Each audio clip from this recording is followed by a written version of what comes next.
नमस्कार दोस्तों, मैं हूं आपका दोस्त संपत लोहार एक और नए वीडियो के साथ नई जानकारी के साथ। मित्रों, यदि अभी तक आपने हमारे चैनल को सब्सक्राइब नहीं किया है तो आज ही हमारे चैनल को सब्सक्राइब करें और बेल आइकन दबाएं ताकि आपके पास धर्म, अध्यात्म, संस्कृति की हमारे मोटिवेशनल लेक्चर, हास्य कविताएं और योग की जानकारी शीघ्रता से और सबसे पहले पहुंच सके। मित्रों, आज धर्म, अध्यात्म और संस्कृति में हम चर्चा करेंगे एक बहुत ही महत्वपूर्ण और रोचक कथा के बारे में, और वो है श्रीमद् भागवत के महात्म्य से दी गई कथा। श्रीमद् भागवत महापुराण का कितना महत्व है यह इस कथा के माध्यम से स्पष्ट होता है, और यह कथा है गोकर्ण और धुंधुकारी की। दोस्तों, एक बार की बात है, प्राचीन समय में तुंगभद्रा नदी के नाम किनारे एक बहुत ही सुंदर नगर था, अनुपम नगर था, जिसमें आत्मदेव नाम के एक ब्राह्मण देवता रहते थे। आत्मदेव बड़े अच्छे प्रकांड पंडित थे, धन ऐश्वर्य से परिपूर्ण थे, उनके घर में कोई कमी नहीं थी। सब कुछ होते हुए भी वो भिक्षा मांगकर अपना गुजारा करते थे। सब कुछ था लेकिन उनके पास में संतान नहीं थी, इसलिए वो अपने धन को दान पुण्य किया करते थे। वो पृथ्वी का, गौ का, धन का दान दिया करते थे। इस तरह से करीब आधा धन उन्होंने दान में दे दिया, फिर भी कोई संतान नहीं हुई। इस तरह से आत्मदेव बड़े परेशान रहने लगे, और इसी चिंता में एक दिन वो वन को चले गए, और यह सोच करके कि नहीं, संतान रहने से, जिस घर में कोई संतान नहीं है, कोई पुत्र नहीं है, उससे तो अच्छा है इस देह को त्याग दें। यह सोचकर आत्मदेव वन की ओर चले जाते हैं। दोपहर का वक्त था, उनको प्यास लगी तो एक तालाब के किनारे जाते हैं, और तालाब से जब वो पानी पी रहे होते हैं, पानी पीने के बाद में थोड़ी देर वहीं, क्योंकि वो थके मांदे थे, परेशान थे, तो वहीं थोड़ी देर बैठ जाते हैं। देखते हैं कि करीब 2 घड़ी बाद वहां पर एक सिद्ध सन्यासी महात्मा वहां आते हैं। सन्यासी महात्मा ने तालाब से पानी पिया और उसके बाद में थोड़ी देर बैठे, तब आत्मदेव उनके पास जाते हैं और उनके चरणों में गिरकर रोने लगते हैं। तब सन्यासी कहते हैं कि तुम अपने कष्ट बताओ। तब आत्मदेव रो रो कर कहते हैं कि मेरे कोई संतान नहीं है, और हमारे घर में सब कुछ है लेकिन संतान नहीं है, कोई पुत्र नहीं है, और फिर इस तरह से जीने से तो क्या फायदा। आप कोई ऐसा उपाय बताए जिससे मेरे पुत्र प्राप्ति हो जाए, हमारे घर में संतान हो, घर में कुछ किलकारियां हैं। वो महात्मा सिद्धहस्त थे, वो महान तपस्वी थे, और उन्होंने उनके भाग्य की रेखा को पढ़ा और कहा कि तुम्हारे जन्म में तो 7 जन्मों तक कोई संतान का योग नहीं है, 7 जन्मों तक कोई पुत्र का योग नहीं है, इसलिए तुम पुत्र की चाह को छोड़ दो और भगवान के शरण में जाओ, भगवान की तपस्या में करो, भगवान की भक्ति करो, इसी में तुम्हारा कल्याण है। लेकिन आत्मदेव अपनी जिद पर अड़े रहे। उनके कहा कि रोते रहे, विलाप करते रहे, उनके सन्यासी के चरणों में पड़कर विलाप करते रहे, और कहे कि अगर आप कोई इसका उपाय बताए तो मुझे दीजिए, या कोई ऐसा आशीर्वाद दीजिए जिससे मेरे को पुत्र की प्राप्ति हो, क्योंकि पुत्र के बगैर घर में अगर कोई पुत्र नहीं है, संतान नहीं है, तो उस घर में रहने से क्या फायदा। तब उनकी जिद के आगे वो महात्मा सन्यासी जी उसको बोलते कि तुम्हारे योग में नहीं है, फिर भी तुम पुत्र की जिद कर रहे हो। और ऐसे कई उदाहरण हैं, जैसे चित्रकेतु का उदाहरण है कि पुत्र प्राप्त होने के बाद भी वो हर्ष और शोक से ग्रसित रहे, फिर भी तुम पुत्र की कामना कर रहे हो, तो मैं तुम्हें एक फल देता हूं, इस फल को तुम अपनी पत्नी को खिला देना। इस तरह से आत्मदेव उन सन्यासी महात्मा से एक फल लेकर अपने घर को लौट आते हैं। घर आकर वो फल वो अपनी पत्नी को देते हैं। उनकी पत्नी का नाम था धुंधुली। धुंधुली उनकी पत्नी का नाम था, और उसको फल देते हुए कहते हैं कि इस फल को खाने से तुम्हारा को संतान की प्राप्ति होगी। और इस तरह से फल देकर वो वहां से चले जाते हैं। वह धुंधुली फल लेकर विचार करती हैं कि इस फल को खाने से जब मेरे को संतान होगी, जब गर्भ ठहरेगा तो मेरा पेट बड़ा हो जाएगा, जिससे मैं खाना नहीं खा पाऊंगी। क्योंकि वो धुंधुली कुलीन घराने की थी, लेकिन फिर भी वो एक कर्पण थी वो एक दूसरे की बुराई किया करती थी। वो और उसके मन में कई तरह के विचार आते थे। तो वो ये विचार करने लगी कि इस फल को खाने से तो मैं गर्भवती होंगी, गर्भवती हो जाऊंगी तो मेरा पेट बढ़ जाएगा, जिससे मेरी खुराक कम हो जाएगी, और जब खुराक कम हो जाएगी तो मेरे में कमजोरी आ जाएगी। ये भी हो सकता है कि किसी दिन गांव में डाकू आ जाए और तब मैं भाग नहीं पाऊं, क्योंकि पेट में गर्भ है। कई तरह के विचार उसके मन में आते हैं। और जब गर्भ होगा और उस समय अगर संतान के समय बच्चा टेढ़ा हो गया तो भी कष्ट होगा, हो सकता है मेरी जान चली जाए। यानी कई तरह के विचार उसके मन में आते हैं और ये सोचती है कि इससे इस फल को नहीं खाया जाए। यह वो बात अपनी एक सहेली से कहती है कि इस फल को खाने से तो क्या फायदा, इससे तो अच्छा है कि मैं निसंतान ही रहूं, बांझ ही रहूं। ऐसा उसके मन में विचार आता है। इस तरह से वो बात अपनी सहेली को कहती है। उसकी सहेली चली जाती है। कुछ समय बाद में उसकी बहन आती है, जो बहन गर्भवती थी, और अपनी बहन को भी वो सारी बात बताती है कि ये जो फल दिए हैं, इस फल से मेरे को संतान होगी। वो सारी बात जब उसकी बहन को बताती है तो बहन उसको उपाय निकालती है और वो धुंधुली से कहती है कि बहन, मेरे घर में संतान है, मेरे घर में कोई बच्चा है, तुम ऐसी करो कि जब मेरे बच्चा होगा तो ये मैं तुम्हारे को दे दूंगी और तुम मेरे पति को कुछ धन दे देना और सबको यह कहलाना, तब तक तुम घर में ही रहना और ऐसा कहना कि तुम गर्भ से हो। यह उपाय उसके समझ में आ जाता है और इस तरह से बोले इस फल का क्या किया जाए। तब वो करते हैं कि इस फल को हम उस गाय को खिला देते हैं। तो इस तरह से जो सन्यासी महात्मा ने फल दिया था, वो फल वो धुंधुली गाय को खिला देती है और वो घर में ही रहने लगती है। कुछ समय बाद उसके बहन के बच्चा होता है। वो बच्चा चुपचाप उस धुंधुली के घर पर दे देती है। उसका पति उसको लेकर आता है चुपचाप, और यह सारे शहर में कहला दिया जाता है कि आत्मदेव के बच्चा हुआ है। लोग खुशियां मनाने लगते हैं, क्योंकि कई वर्षों से उनके घर में कोई संतान नहीं थी, तो वो खुशियां मनाने लगते हैं। इस तरह से वह धुंधुली उस बच्चे को पालने लगी। और क्योंकि फिर धुंधुली अपने पति से कहती है, आत्मदेव से कहती है कि मेरे बहन के जो बच्चा हुआ था वो मर गया है, इसलिए इस बच्चे का पालन पोषण करने के लिए मैं अपनी बहन को कुछ समय के लिए यहाँ बुला लेती हूँ। इस तरह से धुंधुली की बहन धुंधुली के घर पर आ जाती है और वो इस बच्चे को अपना दूध पिलाने लगती है और बच्चे का पालन पोषण करने लगती है। समय बदलता है। कुछ समय बाद में उस गौ माता ने, जिसको वो सन्यासी का दिया हुआ फल खिलाया जाता है, वो गौ माता एक बच्चे को जन्म देती है। वो बच्चा बड़ा विचित्र किस्म का था, पूरा मनुष्य आकार का था, लेकिन उसके कान गाय जैसे थे। अब उस बच्चे का नामकरण क्या किया जाए, तब आत्मदेव ने उस बच्चे का नाम रखा गोकर्ण, क्योंकि उसके कान दोनों गाय के जैसे थे और बाकी सारा चेहरा मनुष्य जैसा था। उधर धुंधुली भी अपने बच्चे का नामकरण करती है और उसका नाम रखती है धुंधुकारी। इस तरह से धुंधुकारी यानी धुंधली ने जो बच्चे को लिया उसका नाम रखा था धुंधुकारी, और जो गाय माता से, गौ माता से जो बच्चा होता है उसका नाम रखा जाता है गोकर्ण। धीरे धीरे वो आत्मदेव के यहाँ रहते हुए दोनों बच्चे बड़े होने लगते हैं, लेकिन दोनों के अपने अलग अलग संस्कार थे। गोकर्ण जो ऋषि सन्यासी महात्मा के फल से उत्पन्न हुआ था, के प्रभाव से उत्पन्न हुआ था, उसका स्वभाव एकदम सन्यासी जैसा था। वह बड़ा विद्वान, पांडित्य की तरह उसका सोच और एकदम सन्यासी जैसी जीवन। वहीं जो धुंधुकारी था उसका आचरण एकदम विपरीत, क्योंकि जब सन्यासी ने फल दिया था तब आत्मदेव को कहा था कि तुम्हारी पत्नी इस फल को खाए और फिर 1 साल तक एक समय एक अन्न का भोजन करते हुए उपवास रखें, वो असत्य न बोले, किसी की बुराई न करें और धर्मपरायण होकर रहें। लेकिन क्योंकि धुंधुली ने यानी कि आत्मदेव की पत्नी ने न तो वो फल खाया था और न ही उन सिद्ध महात्मा के अनुसार अपना जीवन जिया था, इसलिए उसका जो बच्चा पैदा हुआ यानी धुंधुकारी जो था, जो अपनी बहन की से उसने लिया था, वो धुंधुकारी का आचरण एकदम विपरीत था। वह बड़ा ऐसा स्वभाव था उसका कि वो हर किसी के साथ में बुरे कर्म किया करता था, हर किसी के साथ बुरा किया करता था। वो कुछ भी कर लेता था, कुछ भी कर लेता था। हर बुरी आदतें उसमें धीरे धीरे आने लगी।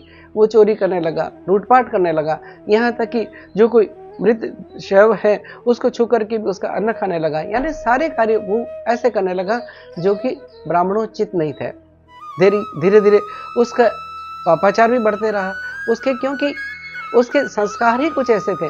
वो चोरी करने लगा और अपने माता पिता के साथ में भी झगड़ने लगा और अपने घर का धन वो बुरे कार्यों में खर्च करने लगा। वो नशा करने लगा, शराब पीने लगा, मांस मदिरा खाने लगा, सारी बुरी आदतें उसमें आ गई और इस तरह से उसने अपने घर का धन खर्च खत्म करने लगा। जब उसका घर का धन खत्म होने लगा और न ही माता पिता का आदर देता था, उसके इन आदतों को देखकर आत्मदेव बड़ा दुखी हुआ और मन में विचार किया कि इससे तो अच्छा निसंतान होना अच्छा था। खैर आत्मदेव अपने घर को छोड़कर यह सोच करके कि ऐसे जीने से तो अच्छा है मैं मर जाना चाहिए। लेकिन जब गोकर्ण को इसकी बात पता पड़ती है तो क्योंकि गोकर्ण एक विशिष्ट मानव थे, वो भगवान के परम भक्त निकले और उन्होंने तब आत्मदेव को यह ज्ञान दिया कि इस तरह की सोच विचार करने से या इस तरह से देह त्याग करने से तो अच्छा है कि हम भगवान की भक्ति में लगे, उस परमात्मा को, उस परम पिता परमेश्वर का स्मरण और उनकी नाम स्मरण में, उनकी भक्ति में अपना समय निकालें। और यह सोच करके जब ये गोकर्ण उनको ये बात कहते हैं तो आत्मदेव अपने घर से चले जाते हैं, वन में चले जाते हैं और भगवान की भक्ति में लीन हो जाते हैं। उधर धुंधुकारी अपनी बुरी आदतों के कारण अपना सारा धन खर्च करते रहा। वो वेश्यागमन करने लगा, वह हर बुरा काम करने लगा, लोगों के साथ में मारपीट करने लगा, किसी को भी मार देता, किसी के भी बच्चे को पकड़ के कुएं में डाल देता, यानी हर बुरे काम करने लगा। और जब उसकी माँ ने ये देखा तो माँ ने उसको समझा तो उसके एक दिन वो माँ को कहने लगा और इस तरह सारा धन अपना खर्च कर दिया, उसने सारा धन व्यर्थ कर दिया, व्यर्थ में खर्च कर दिया और अपनी माँ को एक दिन पीट करते हुए कहने लगा और हाथ में जलते हुए अंगार लेकर माँ को कहने लगा, लुकाटी लेकर कहने लगा कि ये जलती हुई लकड़ी से मैं तुम्हें मारूंगा, बताओ तुमने सारा धन कहाँ रखा है। और इस तरह से उनकी धुंधुकारी की माँ बड़ी परेशान हैरान हो गई और उसने कुएं में कूदकर अपनी जान दे दी। इस तरह उसकी माँ भी मर जाती हैं। उधर आत्मदेव घर छोड़कर चले जाते हैं वन में और धुंधुकारी उस घर में रहने लगा। इस तरह से गोकर्ण भी चले जाते हैं और धुंधुकारी अपने ही घर में रहने लगा। तब वो घर में 5 वेश्याओं को ले आता है और उन वेश्याओं के साथ में रहने लगा, अय्याशी का जीवन जीने लगा। क्योंकि उसके पास में धन धीरे धीरे सारा खत्म हो गया था तो उसने सारा धन लुटा दिया उन वेश्याओं पर और फिर चोरी डकैती करने लगा। तब वेश्याओं ने कहा कि हमें कुछ आभूषण चाहिए, तुम्हें हमारे कुछ आभूषण ला के दो, नए वस्त्र ला कर दो। उनकी रोज रोज की मांग बढ़ती गई और वो धुंधुकारी अपराध करते हुए, किसी चोरी करते हुए, कुछ डाका डालते हुए, इस तरह से वो बहुत सारा धन आभूषण लेकर आया और उन वेश्याओं को दिया, उनकी प्रसन्नता के लिए दिया। तब वो 5 वेश्याएं एक दिन मन में विचार करती हैं कि ये धुंधुकारी जो भी धन लेकर आया है या आभूषण चुरा कर लाए हैं तो राजा के दूत या राजा के सिपाही इसको पकड़ कर ले जाएंगे और इसको मार देंगे, उसकी कड़ी सजा देंगे। इससे तो अच्छा है कि हम ही इसको मार दें। और इस तरह से वो 5 वेश्याएं जब धुंधुकारी घर में रात में सो रहा होता है, रस्सी से उसका सिर बांधती हैं और रस्सी से उसके गले में फंदा लगाती है और उसको मारने की कोशिश करती हैं। जब वो नहीं मरता है तो जलते हुए अंगारे उसके मुंह पर डालते हैं और इस तरह से उस धुंधुकारी को वो 5 वेश्याओं ने मिलकर मार दिया और उस धुंधुकारी के शरीर को उस घर में खड्डा खोदकर गाड़ दिया और 5 वेश्याएं वहां रहने लगी। लोगों को कहती कि हमारा पति तो कहीं बाहर गया हुआ है, वो धन आदि के लिए, उपार्जन के लिए बाहर गए हैं, वर्ष भर बाद आएगा। और इस तरह से उन्होंने उस घर को छोड़ दिया। मित्रों, वो धुंधुकारी जिसकी असामयिक मौत हुई थी, उसकी हत्या हुई थी, वो प्रेत बन जाता है और प्रेत बन करके उसी घर में रहने लगा।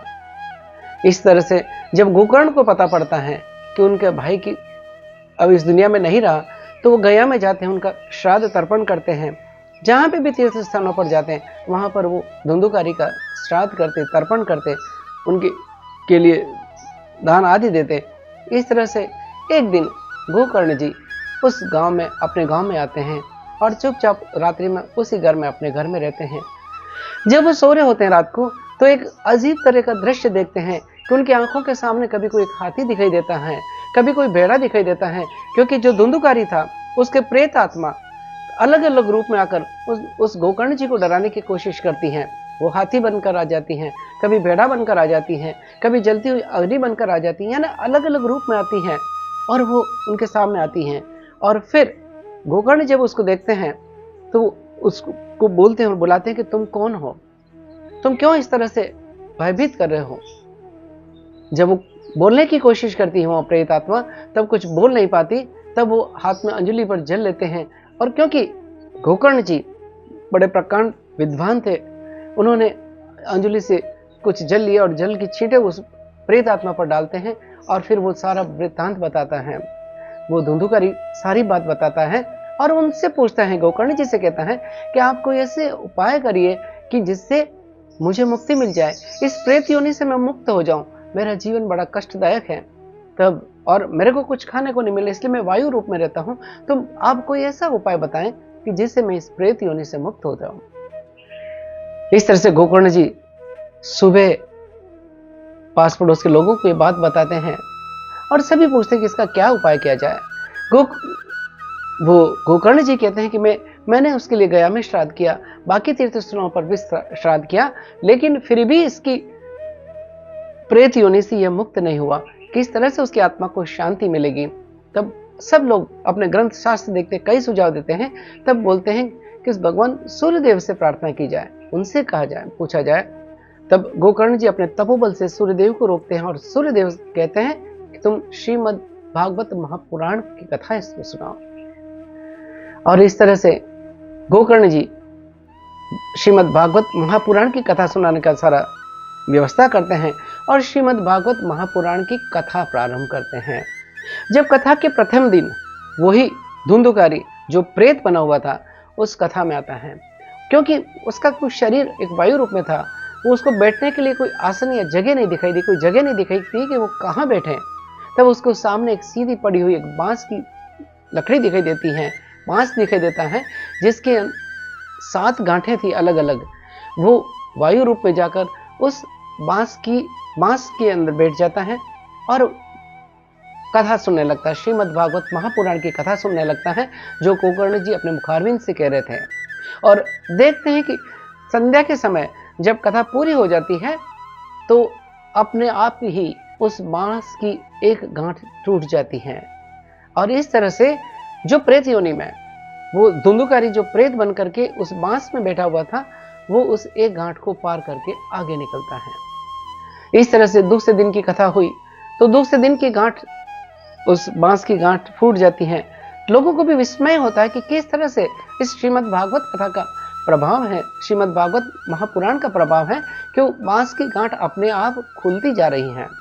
इस तरह से 7 दिन की जब भागवत महापुराण की जो साप्ताहिक कथा पूरी होती है तो वो 7वीं गांठ भी उस बांस की खुल जाती है और जो धुंधुकारी था जो प्रेत योनि में उस बांस के अंदर घुसा हुआ था, बांस में रहा था, वो 7वें दिन उस बांस से बाहर निकल जाता है और उसका वो प्रेत योनि से मुक्त हो जाता है। ये श्रीमद् भागवत महापुराण का प्रभाव था, इस कथा श्रवण का प्रभाव था कि उसकी जो प्रेत योनि से वो मुक्त हो जाता है और एक वो बहुत सुंदर रूप में आ जाता है। उसके कानों में कुंडल हैं, गले में माला पहने हुए, बहुत सुंदर आकर्षक रूप में वो रहता है और सबको उस भागवत महाकथा का पुराण का वो महत्व समझाता है। और फिर देखता है कि वैकुंठ से भगवान के पार्षद आते हैं और उस धुंधुकारी को लेकर वहां से चले जाते हैं। यह है श्रीमद् भागवत महापुराण की कथा का प्रभाव, यह है इसका महात्म्य। यानी जो भी इस कथा का श्रवण करता है, जो भी इस कथा का पठन करता है, वो सारे कष्टों से मुक्त हो जाता है और अंततः मोक्ष को जाता है, वैकुंठ को जाता है। दोस्तों, ये धुंधुकारी और गोकर्ण जी की जो कथा है यह श्रीमद् भागवत के महात्म्य को बताती है कि श्रीमद् भागवत महापुराण का एक एक अक्षर जब हम श्रवण करते हैं तो हमारे मन की गांठें खुल जाती हैं। जब हम कथा का श्रवण करते हैं तो हमें मोक्ष की ओर गमन करने का मार्ग खुलता है। जब हम भगवान की महात्म्य का या भगवान की इस श्रीमद् भागवत महापुराण की कथा को सुनते हैं तो उसे हमें प्रेत योनि से भी मुक्ति मिल जाती है। तो यह है इस कथा का महात्म्य। लेकिन जब लोगों ने बोला कि ये धुंधुकारी तो इससे मुक्ति बनके उसको भगवान के पार्षद लेने आए, लेकिन बाकी लोगों को भी जब गोकर्ण जी ने कहा कि इनको भी लेकर जाएं, इनके लिए भी कई सारे विमान भेजें। तब पार्षद कहने लगे कि कथा तो सबने सुनी, क्योंकि सभी ने जो भी है उस पंडाल में बैठे थे सब ने कथा सुनी, लेकिन उस कथा का मनन और चिंतन कितने लोगों ने किया। तो आइए हम श्रीमद् भागवत महापुराण के इस महात्मा को समझें, हमारे इस ऋषियों के ज्ञान को समझें। मित्रों, यह गोकर्ण जी और धुंधुकारी की कथा अगर आपको अच्छी लगी है तो इस वीडियो को लाइक करें, शेयर करें, कमेंट करें, और अगर अभी तक आपने हमारे चैनल को सब्सक्राइब नहीं किया है तो हमारे चैनल को आज ही सब्सक्राइब करें, ताकि आपके पास हमारे नए नए वीडियो की जानकारी शीघ्रता से और सबसे पहले पहुंच सके। इसी के साथ आपके दोस्त संपत लोहार को इजाजत दीजिए। जय हिंद, जय भारत, जय श्री कृष्ण।